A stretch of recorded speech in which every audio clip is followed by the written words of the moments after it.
Salut, ici François et bienvenue sur Aux frontières du possible.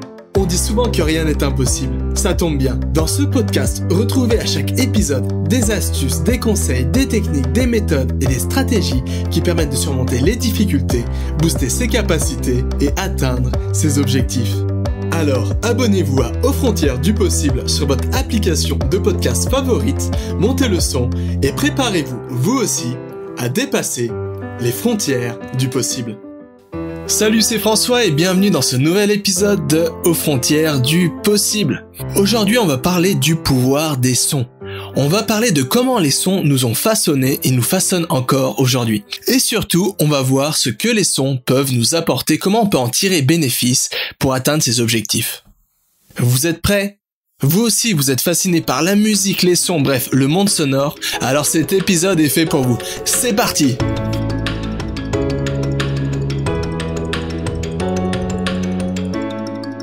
Le monde sonore, la musique, les sons, c'est quelque chose qui m'a toujours fasciné, depuis que je suis tout petit, parce que l'ouïe et les sons ont des pouvoirs exceptionnels. Mais malheureusement, souvent, les sons sont dans l'ombre. Ils ont du mal à sortir de derrière leurs grands frères, c'est-à-dire tout ce qui est visuel. Et c'est pourquoi dans cet épisode, on va un peu faire l'apologie des sons. Tout commence via quelque chose de fascinant. C'est que les sons, sans écoute, n'existent pas. Les sons, on peut seulement les ressentir. Les sons sont un dialogue entre le son émis et la personne qui l'écoute. Sans écoute, donc, ils n'existent pas vraiment. Mais désormais, ils prennent leur revanche. Les sons sont de partout. On les retrouve partout, constamment, et des fois, ça peut même être un problème. On n'a jamais été autant entouré par des sons. On est piqué par des stimuli à longueur de journée, que ce soit des sons issus de la rue, comme les voitures, les gens qui parlent, les passants, les klaxons, etc. ou des nouveaux sons. Comme la musique par exemple, qui crache leurs ondes à travers les différents écouteurs dans les villes. Au restaurant, de partout, on peut plus vraiment être tranquille, on est vraiment envahi par le monde sonore. On veut aller au resto tranquillement, on veut se reposer et là, qu'est-ce qu'on retrouve ? Une musique pop qui est crachée par les enceintes. On veut prendre un taxi, un Uber. Qu'est-ce qu'on retrouve ? La radio qui crache ses paroles, ses tubes pop à travers les écouteurs du taxi. Ou alors, on veut prendre le métro, on veut prendre un bus, on s'assoit tranquillement. Et là, qu'est-ce qu'on voit ? Une personne qui rentre avec les écouteurs à fond. Du coup, là aussi, bien malgré vous, vous êtes envahi de nouveau par la musique. Bref, la musique, les sons sont de partout et ça peut même devenir envahissant. Mais est-ce que tout ça a un effet sur le cerveau ?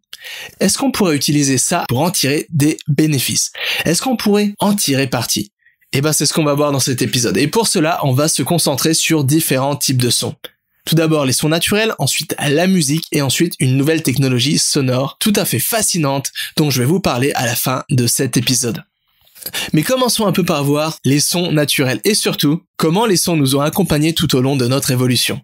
Comme vous le savez, notre cerveau, notre corps, notre esprit a évolué pendant plusieurs dizaines de milliers d'années.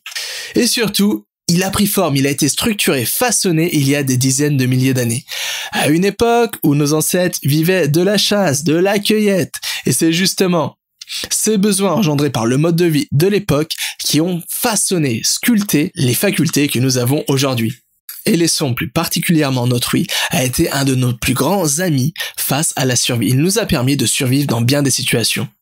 En fait, l'ouïe, c'est un peu un système d'alerte qui nous permet de nous prévenir du danger. Ça, c'était vrai à l'époque, mais c'est aussi vrai aujourd'hui. À l'époque, on avait besoin de l'ouïe, par exemple quand on dormait. Ce qui est intéressant avec lui, contrairement à la vue, c'est qu'il fonctionne en permanence, il n'y a pas de bouton stop. Quand vous dormez, vous fermez les yeux. En revanche, l'ouïe ne dort jamais vraiment. Il suffit d'un bruit pour vous réveiller, et ça, c'est vraiment un système d'alerte qui permettait à l'époque de nous prévenir contre les dangers.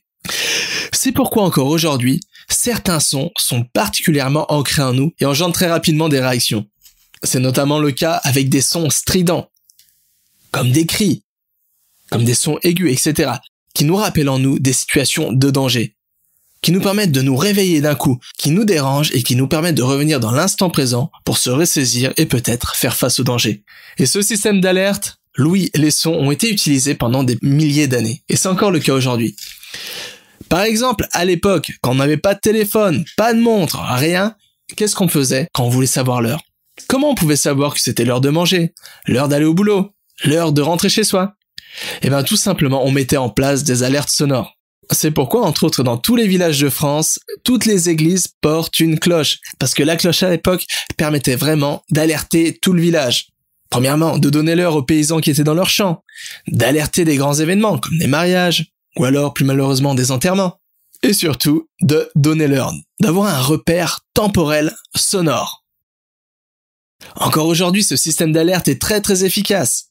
C'est notamment le cas plus particulièrement en monde urbain. Quand on veut traverser la route, qu'est-ce qu'on fait souvent? On regarde à droite et à gauche. Mais encore plus souvent, on se réfère sur notre ouïe pour entendre s'il y a une voiture qui arrive ou pas. Et ça a notamment été un problème avec l'arrivée des voitures électriques qui étaient silencieuses. Du coup, il y a eu pas mal d'accidents parce que les gens étaient tellement habitués à entendre le son de la voiture quand elle arrivait qu'ils traversaient sans regarder, juste en se basant sur le son. Et comme les voitures électriques faisaient très peu de son, qu'est-ce qui s'est passé? Tout simplement, il y a eu pas mal d'accidents. C'est pourquoi certains fabricants rajoutent un niveau sonore plus élevé pour justement prévenir ce genre d'accident. Et ce qui est aussi fascinant, c'est que oui, les sons sont quelque chose qui nous ont aidés à nous façonner en tant qu'être humain, et surtout en tant qu'être social. Ils nous ont aidés à former des communautés, en communiquant, en parlant, et surtout grâce à un type de son que vous aimez sûrement, que j'adore aussi. Et ce type de son, c'est tout simplement la musique. La musique était à l'époque un des premiers langages entre les êtres humains. Quelques scientifiques l'appellent même un proto-langage, c'est-à-dire un des premiers langages à avoir vu le jour sur la Terre. Il nous permettait de communiquer via des rythmes, via des types de sons particuliers. Il nous permettait de faire passer des messages, d'organiser notre société. Bref, la musique était vraiment le ciment qui a permis de façonner notre société, de nous façonner en tant qu'être social. Et c'est encore le cas aujourd'hui. La musique est encore une sorte de langue, une langue universelle qui permet de transmettre sa pensée et surtout de se faire comprendre. On peut retrouver ça encore chez les bébés avant qu'ils parlent. Vous savez, souvent avant que les bébés parlent, qu'est-ce qu'ils font pour se faire entendre? Qu'est-ce qu'ils font pour se faire remarquer? Pour faire savoir qu'ils ont un problème? Ils utilisent différents stratagèmes et notamment la musique. Par exemple, ils prennent leurs jouets, ils tapent leurs jouets sur la table s'ils sont pas contents. Ils pleurent, ils crient, ils rient. Ils se lancent dans toute une panoplie de sons assez étranges et inaudibles. Bref, ils utilisent le pouvoir du son pour arriver à leur fin. En fait, chaque pays, chaque continent, chaque culture a construit un code musical différent pour souder sa société et pouvoir communiquer plus facilement. C'est sans doute pour ça qu'on trouve tant de rythmes, tant de sonorités, tant de musicalités différentes selon les cultures. Et même parfois des sonorités, par exemple ça peut être le cas par exemple si on écoute de la musique laotienne ou cambodgienne, des sonorités qui pour nous semblent pas du tout musicales, des choses qui sont même dérangeantes pour nous, alors que pour eux, ce type de sonorité c'est quelque chose de très mélodique, qui permet de transmettre beaucoup d'émotions.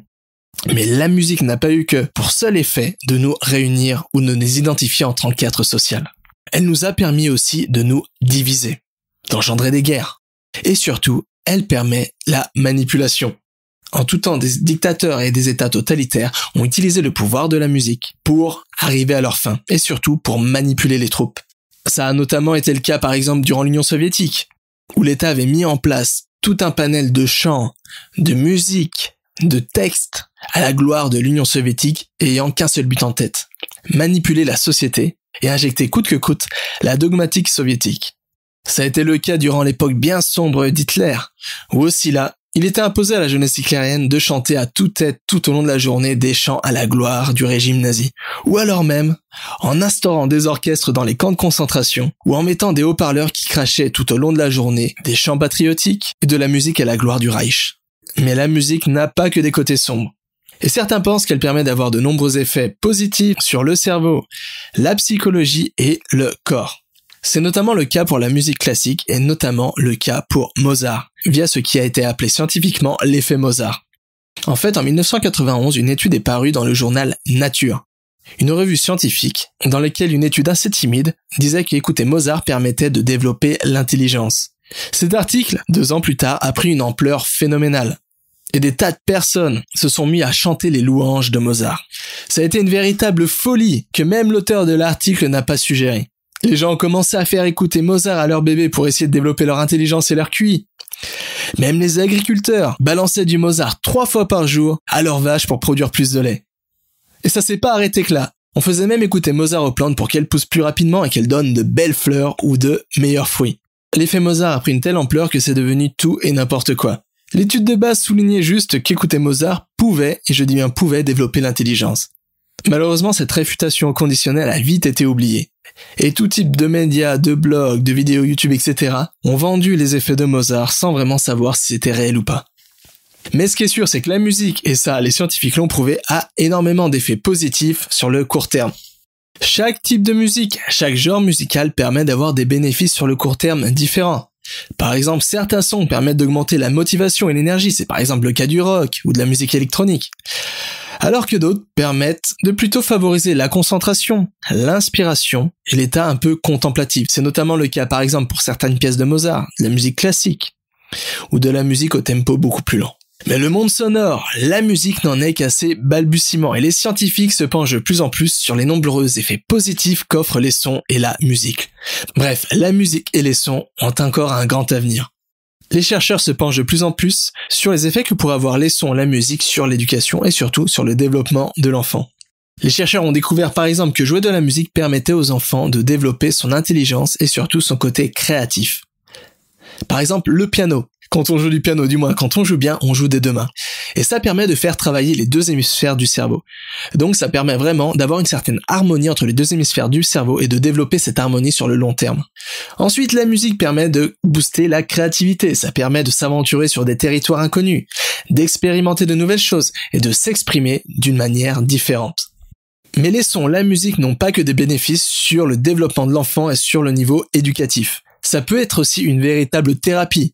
C'est pourquoi on entend de plus en plus parler des thérapies musicales, qui permettent de lutter contre la timidité, de lutter contre le stress, contre l'anxiété, d'arriver à reprendre un peu le contrôle sur soi, de favoriser les pensées positives, les comportements positifs, etc. Mais surtout, de nombreuses nouvelles technologies sonores voient le jour pour atteindre différents bénéfices. Et j'aimerais un peu dans cet épisode parler de 2 technologies en particulier qui permettent de reprendre le contrôle sur le mental. J'avais parlé dans l'épisode précédent que souvent on pensait avoir le contrôle sur son mental, mais en fait, c'était plutôt le mental qui nous contrôlait. Souvent, quand on veut s'endormir, on est trop excité, on n'y arrive pas.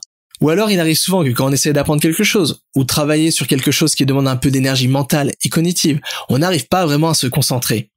On somnole ou alors on passe notre temps à rêvasser. Et ce problème en fait est tout simple, c'est simplement dû au fait qu'on ne se trouve pas dans l'état mental adéquat par rapport à l'activité qu'on est en train d'effectuer. Et ce qui est fascinant, c'est que les sons, une certaine technologie sonore permet justement de booster ces états mentaux, permet d'atteindre l'état mental optimal par rapport à l'activité qu'on souhaite effectuer. Et c'est notamment le cas de 2 technologies sonores puissantes. La première qui s'appelle des battements binauraux, qui par un phénomène de synchronisation des 2 hémisphères du cerveau, vous permettra d'atteindre à volonté différents états mentaux. Par exemple un état de concentration optimale, ou un état plus relaxé, ou un état d'endormissement pour retrouver le sommeil, ou un état plus de motivation énergétique, pour être dans un niveau de performance mentale optimale si vous avez une activité par exemple qui est très demandeuse en énergie mentale et cognitive. Ou alors c'est le cas des tons isochroniques. Les tons isochroniques sont tout simplement des rythmes sur lesquels le cerveau va se synchroniser à une certaine fréquence et du coup ça va nous permettre d'atteindre un état mental spécifique. Par exemple là aussi, si vous voulez être plus relaxé, être plus dans un état d'esprit un peu motivant, énergique. Malheureusement, ces technologies sonores sont encore très peu connues, bien qu'elles soient très simples à utiliser. Et c'est pourquoi j'ai créé une nouvelle formation, enfin plutôt j'ai créé un nouveau pack de formation. Un pack qui comprend une formation et surtout un album audio, qui est justement composé des battements binauraux et des tons isochroniques, qui est composé des 2 technologies dont je viens de vous expliquer le fonctionnement. Alors quand j'ai créé ce pack, j'avais qu'un seul et unique but en tête. Vous donner tous les outils en main pour reprendre le contrôle sur votre mental. Et surtout, être en mesure d'atteindre l'état mental optimal par rapport à l'activité que vous souhaitez effectuer. Alors tout d'abord, ce pack est composé d'une formation vidéo, où vous allez apprendre entre autres pourquoi la plupart des gens perdent un temps fou à ne pas contrôler leur mental, la clé de nos différents états mentaux, vous allez comprendre et identifier justement nos différents états mentaux, vous allez apprendre pourquoi le son est l'outil le plus puissant pour reprendre le contrôle sur son mental, et je vous délivrerai tous les secrets pour arriver à alterner entre différents états mentaux très rapidement et de manière totalement passive. Mais surtout, ce pack est composé de 6 pistes audio qui est justement composé des 2 technologies sonores dont je viens de vous expliquer le fonctionnement, c'est-à-dire des battements binauraux et des tons isochroniques, mais pas que. Et chacune de ces pistes vous permettra d'atteindre un état mental différent. Par exemple, la première piste vous permettra d'atteindre un sommeil profond, d'arriver à vous endormir rapidement. La deuxième piste vous permettra d'atteindre un niveau de méditation profonde pour vous débarrasser du stress, de l'anxiété, faire un peu le vide dans votre esprit et ressentir une sensation de bien-être et de paix intérieure. La troisième piste, Créativité Boost, vous permettra d'être dans un état mental optimal pour trouver l'inspiration, pour être le plus créatif possible. La 4e piste, Zen Focus, vous permettra d'être dans un état de concentration optimal pour tout ce qui est apprentissage, travail, études, etc. La 5e piste, Mémoire Boost, vous permettra d'être dans une fréquence optimale pour tout ce qui est de la mémorisation, rétention, réactivation d'informations, etc. Et enfin, la 6e piste, Super Pouvoir, vous permettra d'atteindre un niveau mental optimal, c'est pour ça qu'elle s'appelle Super Pouvoir, pour tout ce qui est de travail, apprentissage, études, enfin bref, pour toutes les activités qui sont très demandeuses en énergie mentale et cognitive. Donc voilà, ce pack formation est à un prix spécial lancement toute cette semaine, c'est-à-dire jusqu'à dimanche, vous pourrez bénéficier d'une grosse réduction sur cette formation. Pour vous inscrire, c'est tout simple, comme d'habitude, il vous suffit de cliquer sur le lien se trouvant dans le descriptif de cet épisode ou tout simplement en allant sur mon site www.superapprenant.com et en cliquant sur l'onglet formation et là, vous allez retrouver cette formation au milieu de mes autres formations. Voilà, c'est tout pour aujourd'hui. Alors pour résumer cet épisode, on a vu que les sons, la musique, c'était quelque chose de totalement fascinant et surtout qui avait de nombreux pouvoirs.